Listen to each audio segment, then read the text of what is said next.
Hello hello दोस्तों, मैं doctor Dharmendra Kumar Sinha, visiting professor and psychologist.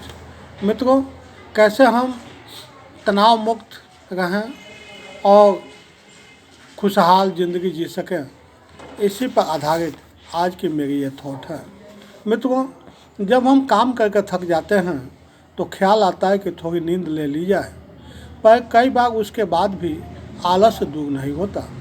दरअसल थकान उतारने और दिन भर तरोताज़ा रहने के लिए पर्याप्त नींद के साथ ही हमें व्यायाम, ध्यान, प्रकृति के सानिध्य, अभिरुचि की गतिविधियों में भागीदारी के साथ ही अपनों के बीच रहकर भावनात्मक सुरक्षा का एहसास पुख्ता करने की ज़रूरत होती है।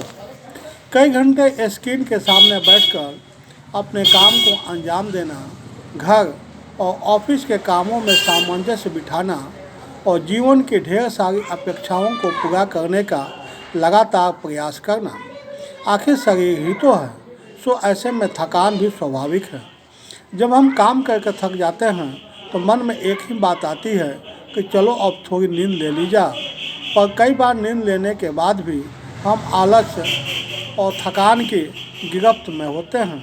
इससे यह जाहिर होता है कि दिन भर ऊर्जावान और तरोताज़ा रहने के लिए हमें सिर्फ नींद की ही ज़रूरत नहीं होती, बल्कि हमें कुछ और उपाय करने की ज़रूरत होती है, जिससे ताजगी के साथ ही सुबह की शुरुआत हो।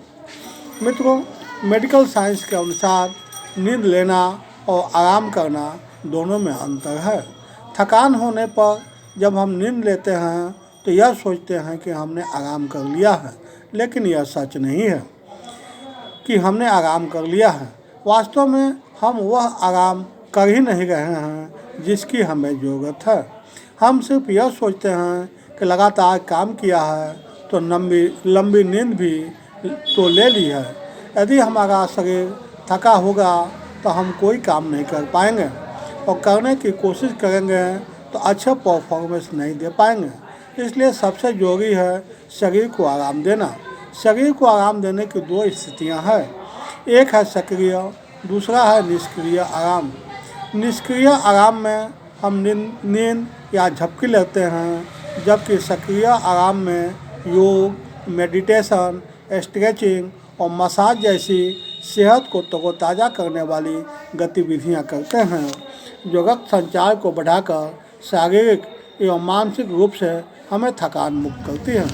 मित्रों, मानसिक आराम की भी हमें ज़रूरत है। कहावत है कि मन के हारे हार है, मन के जीते जीत। मतलब हम मानसिक रूप से थके नहीं हैं तो हमारी सोच हमेशा सकारात्मक रहेगी और हम थकान से दूर रहेंगे। कार्य क्षेत्र में हमारे कई ऐसे साथी होते हैं जिनके स्वभाव में अचानक से बदलाव दिखने लगता है।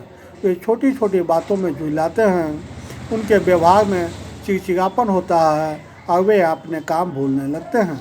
यदि इनके बारे में पता करेंगे तो पाएंगे कि ये नींद में भी तरह तरह के विचारों एवं सवालों में उलझे रहते हैं। यानी ऐसे लोग मानसिक रूप से आराम नहीं पाते हैं। पर्याप्त नींद के बाद भी उन्हें लगता है कि जैसे वो ठीक से सोए ही नहीं हैं। इससे यह बात साफ हो जाती है कि ऐसे लोगों को मानसिक आराम मिल ही नहीं पा रहा है।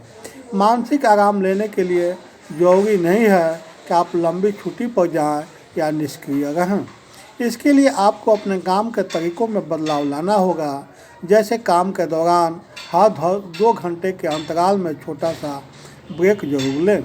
काम को बोझ समझकर नहीं, जिम्मेदारी मानकर पूरा करें। स्क्रीन की तेज रोशनी, बैकग्राउंड का शोर और ढेर सारे विषयों पर चर्चा के कारण, चाहे हम ऑफिस या फिर जूम मीटिंग में हों, हमारा दिमाग बहुत ही ज़्यादा थक जाता है। इससे बचने के लिए काम के दौरान अपनी आँखों को थोड़े अंतराल के बाद 1 मिनट के लिए बंद करें और गहरी सांस लें। इससे आप बहुत रिलैक्स महसूस करेंगे। रात को बिस्तर पर जाते ही गैजेट से दूरी बना लें। इससे आपके संवेदी तंतुओं को बहुत राहत मिलेगी और समय के साथ आपकी समस्या की भरपाई होने लगेगी। रात को जब नींद लेने जाएं तो बीते आज और आने वाले कल के बारे में सोचना बंद कर दें। यदि ज़रूरत महसूस हो तो एक डायरी और पेन पास में रखें। जब तक नींद के आगोश में न आए तब तक अपने विचारों और चिंता को नोट करते रहें। कुछ ही दिनों में आप सुकून भरी नींद लेने लगेंगे। मित्रों, रचनात्मक गतिविधियाँ इसमें बहुत ज़्यादा लाभ करती है। मित्रों, बेशक आधुनिकीकरण में ज़िंदगी थोड़ी जटिल हुई है, लेकिन इसे आसान आपको ही बनाना है। रचनात्मकता से समस्याओं का समाधान निकलता है और दिमाग में नए विचार आते हैं। इससे मानसिक और शारीरिक दोनों तरह की थकान मिटती है। जरा याद करिए कि अपने घर के करीब के हरे भरे पार्क में कब से नहीं गए हैं, अथवा आपको किले और हवेलियों में घूमना पसंद है, लेकिन इसके लिए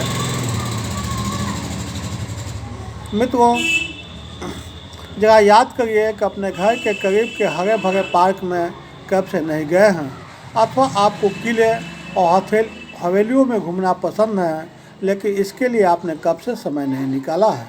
बाहर की खूबसूरत दुनिया को निहारने से सुकून मिलने के साथ ही हमारी रचनात्मकता बढ़ती है।